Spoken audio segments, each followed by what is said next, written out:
Well, I had done an entire recording on Preaching to the Choir. Good morning. Welcome to Preaching to the Choir. Recorded a whole episode, and then at the very end, it was interrupted by a gentleman who was picking up a tiller that I had on Facebook Marketplace. I didn't realize he was coming this morning, and he walked in and said, "Oh, I'm sorry, am I interrupted?" And I said, "No, sir. I can finish it when I'm done." I said, "Can I help you?" And he said, "I'm here to pick up the tiller." And he said, "Well, what were you working on?" I said, "Oh, I do this Sunday episode called Preaching to the Choir. I just talk about life and God." And he said, "How did you find God?" And I said, "Oh, we're going straight into it." This gentleman's 83 years old, walking around like a boss, firm handshake, good man. He says, "How did you find God?" And I said, I grew up, and my mom was trying to find God, and I think I got the benefit of that. I walked with God early as a child, was saved in a Baptist church in North Carolina as a young man. My life's never been the same since. And I said, "What about you? How'd you find God, sir?" He said, "Well, I went off to Vietnam, and I realized that having been to war myself, that's where you'd likely find God." He goes, "No, I didn't find God there." I said, "Oh." He goes, "I knew God. He grew up in the church in Idaho, but he didn't have a relationship with God. He went to Vietnam, and that didn't change anything. It just traumatized him because he had post-traumatic stress as a combat medic in Vietnam. When he came home, he was suffering from depression and post-traumatic stress. Went to Moab, Utah, a place that I frequent with my family. I love it there. And was going to take his own life. And this is 5 minutes into a conversation in my backyard. Minutes ago, by the way. He said, "I was going to take my own life. I had a plan. I was going to go out in the desert. I was ready." He said he walked out in the desert and he fell on his face in the sand and started pleading with God to help him because he needed the help and he didn't know if he could make it another day, another minute of that day. And he said something came over him and it lifted the depression. He believes it was the Holy Spirit, and he's never been depressed since. He also met his wife right after that, who was a godly woman who kept him in check for 51 amazing years before, unfortunately, she passed away 5 years ago from an illness. And I looked at this man and thought, man, this is me if I'm blessed enough to live to 83. He has 3 kids in their 50s. He's got great grandchildren. And he was picking up that tiller to help his neighbor garden her garden. He loaded that 100+ pound tiller with me like it was nothing. I couldn't help but notice when he bent over, he had a leather holster on his right side with a flashlight in front of the leather holster, and it appeared to be a thin frame pistol. Could have been a Colt Commander. It wasn't a full-size 1911, but it was something like that. And I thought, man, this man is for sure me. He talked to me about God and how God changed his life and how he's happy to hear that I'm doing what I'm doing. He didn't even know me. I don't even know his name. I walked into the house and grabbed him a copy of my book because he asked me what I did post my military experience. And I wanted to say all the things that are going on in my life, but I didn't want to burden him. But I said, yeah, I wrote a book. I'm kind of retired now. And he said, yeah, that pension's nice. I don't know what I'd do without that pension. I said, do you still read, sir? And he said, yeah, for sure. I read all the time. My eyes aren't as good, but I read all the time. I said, I'll be back. Let me get a copy of my book. And I did. We exchanged pleasantries and numbers, and he drove away. I wanted to redo my episode because I wanted to tell you about that experience, because I think there are reasons why people come into our lives.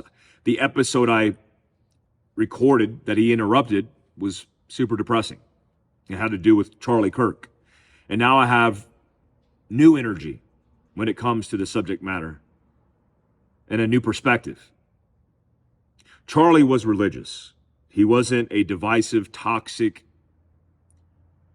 person that promoted hate speech. The complete opposite of that, actually, which is what's so tragic. When I see him getting gunned down, I'm thinking that could be my son. It could be my brother.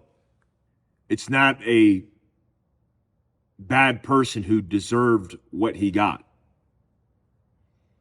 It was a man of God who loved his family in this country that was murdered very publicly. And I think that's impacted the entire world. I do believe he's a martyr. One of his favorite quotes was Romans 8:28, which says, "And we know that in all things God works for the good of those who love him." And Charlie Kirk loved God. I often think about these things like, why Charlie Kirk? Why a good man? He stands on principle and value and is trying to change the trajectory of the youth of America, which is, in my opinion, only going to reach tracer burnout and tumble into the dirt. Because they're being radicalized by all these people who are on social media making fun of Charlie Kirk's assassination, which is so vile. And these aren't people that live in their mom's basements. Some of them are. But some of them are mothers and fathers, teachers and coaches, business owners. But that's when you realize the disconnect between reality, value, love, humanity, humility, empathy, all of these things that we cherish. Disconnect between that and the people that are lost on all of it because they don't have God in their life, because they don't have love in their life, is what happens. It's the symptom of something deeper and darker. And all these people that we've seen in recent history hurt people, stab people in subways, minding their own business, trying to take out the president of the United States, kill their own children because of a domestic issue. People are broken. People are hurting. I did a speech at a vigil for Charlie Kirk in Provo, really close distance from where Kirk lost his life. Part of this I wrote, "We stand at a time of profound challenge where the forces arrayed against conviction and virtue are relentless. Recent events, tragic in their immediacy, have made one thing abundantly clear. The struggle is bigger than one person.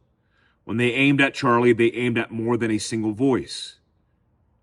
They aimed at the ideal of courage, of liberty, of standing firm on truth. But let this be known. We are all Charlie." And I believe that. The more interesting thing about this tragedy is how positive it's been in the impact of changing people's lives, reinvigorating people to stand for truth, double down in their faith in God. I wrote, "If we truly believe Romans 8:28, that in all things God works for good, then every trial, every attack, and every threat becomes a portal for awakening. We who love him must hold fast to that truth. We must be the good that is worked out through adversity. The alternative is just be the bad. Be the woke, be the evil. Lose yourself, lose your faith, or double down on what Charlie Kirk found most important in life via the priorities that he outlined in a recent social media post. He wrote God, family, country in that order. God, family, country in that order. So I'm going to double down on my faith. I'm going to hold my family close. And I'm going to do everything in my power to protect and preserve this country, as I did in uniform, more so as a civilian. It's not time. It's time to grieve, for sure, but it's not time to give up. And if you keep your head in the sand in social media and you see all the toxic nature of people, with all the conspiracy theories, with all the ugly, with all the criticism of a man who was murdered in front of his children and his wife,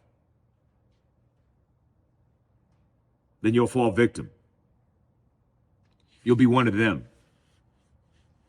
That's not what I intend to do. I think we are all Charlie. I wrote, lastly, when someone says, where do we go from here? The answer is to the youth, to the unsubdued, to every quiet corner in need of light. When they ask, will fear silence us? Let your answer resound from your convictions. No, we are not silence, we are Charlie. And then go forward, bold, articulate, full of faith, to illuminate the world as Charlie did. What a horrible week. But I hope you find the strength this week going into it to realize how high the stakes are. If we continue down this road and we don't fight, we don't counterbalance, we don't try, we'll lose it. And I don't want to lose this country. I don't want to be like the UK, Canada, Australia. I want freedom and liberty to ring. I want my kids to enjoy that. And I want my children's children to enjoy that. I don't want them to have to fight to preserve it. That's our job. That's our role. Guys, I hope you have a wonderful week. Thank you for tuning in to Preaching to the Choir. God bless.